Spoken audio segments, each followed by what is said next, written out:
तो इसका जो नाम है वो है सी फोब। सी मतलब क्रॉस। क्रॉस हम कैसे बनाएंगे वो मैं आपको इस वीडियो में ही बताऊंगा। तो हम पहले तो क्रॉस बनाएंगे येलो पे। तो एक हमारा पहले ही है, एज हम लेंगे वाइट। ये वाइट हम एज ऊपर जोड़ेंगे क्रॉस बनाने के लिए। तो क्रॉस बनाने के लिए हम ये नीचे एक एज है, इसको हम सिंपली ऊपर कर देंगे। अगर इधर अड़ा हुआ है तो हम देखें इसको इस तरह करेंगे तो ये नहीं होगा। तो सिंपली आप इसको इस तरह ही रहने दें और इसको इस तरह एक बार मूव करें और इसको ऊपर कर दें। अब एक हमारा रह गया, इसको हम सिंपली इधर से इस तरह करेंगे और इसको हम ऊपर कर देंगे। तो आप सोच रहे होंगे कि ये दरमियान में येलो क्यों है, इधर तो वाइट होना चाहिए, क्योंकि प्लस इस तरह नहीं बनेगा। इसको हम प्लस भी कहते हैं और क्रॉस भी कहते हैं। तो जैसा आपको इजी लगे आप वो कहें।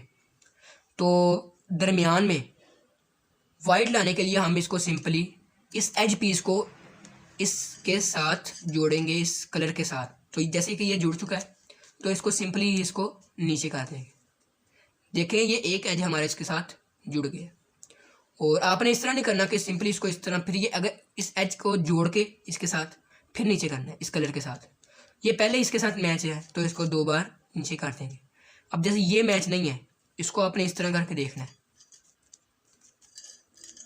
ये देखें ये रहा।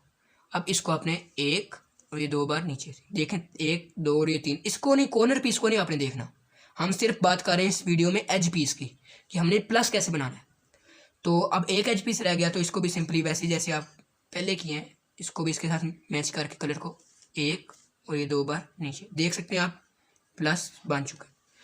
तो अगर वीडियो पसंद आई हो तो सब्सक्राइब कर देना और बेल आइकन के बटन को भी प्रेस कर दें। शुक्रिया।